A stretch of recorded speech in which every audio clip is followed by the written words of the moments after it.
ওটাকে আপনারা কি রাত মনে করতেছেন? মেরাজের রাত। এই একটা ভুল। এটা আপনি করে কি কইছে আজকে মেরাজের রাত? হ্যাঁ, এটা আপনি করে কি কইছে আজকে মেরাজের রাত? মুন্সিদা। আচ্ছা, আজকে মেরাজ এই জাতীয় বর্ণনা কেমনে যায় এসে পড়ছে আল্লাহ জানে, এর কোনো ভিত্তি নেই। রজব মাসে মেরাজ হইছে এই যে আজকে 27 রাতে, এর কোনো ভিত্তি নেই। এরপরে আজকে রাতে আপনারা নামাজ পড়ছেন নি? কয় রাকাত? হ্যাঁ, এসা তো পড়ছেন, আর পড়ছেন নি কিছু? 12 রাকাত পড়েন নাই? আচ্ছা আচ্ছা, সবে মেরাজের কোনো নামাজ নেই, সবে মেরাজের কোনো রোজা নেই, মেরাজের কোনো নামাজ নাই, মেরাজের কোনো রোজা নেই, কিচ্ছু নাই। মানে আমি যে বললাম না, সহজটার একটু কঠিন বানাইবেন এখন, যে না এটা তো কিছু একটা দরকার। মানে কি দরকার আপনার? দরকার মানে ওই যে কিছু টাকা টুকা তুইলা জিলাপি খাবেন, এই তো। এটা করবেন না। আজকে মেরাজ, এর কোন সহি নির্ভরযোগ্য কোনো প্রমাণ নাই। হ্যাঁ, রাসূল করিম সাল্লাল্লাহু আলাইহি সাল্লাম মেরাজে গিয়েছে, এই কথা তো সত্য।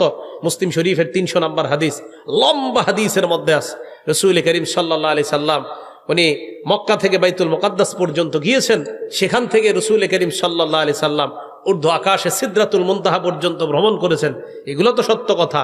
বাকি যাইতে যাইতে জিবরিল আমিন হঠাৎ নবীর থেকে আলাদা হয়ে গেছে, এই কথা যে কোত্থেকে আসছে আমি জানি না। হ্যাঁ, এক জায়গায় গিয়ে কয় না, দেখবেন বয়ানে, আমি জানি আমাদের দেশে বিখ্যাত কোন বয়ানেও এরকম পাওয়া যায়। এরপর জিবরিল আমিন বলে আমার আর যাওয়ার সুযোগ নাই, কইতাছে সুর দিয়া, মানুষ কানতেছে। এটা আপনি কই পেলেন এই কথাটা? জিবরিল আমিন বলছে যে আমার সুযোগ নাই, নবীর সুযোগ আছে, এটা কই আছে? এটা একটা ফার্সি শেরের মধ্যে আছে, ফার্সি একটা শের, আর কোথাও নাই কথা।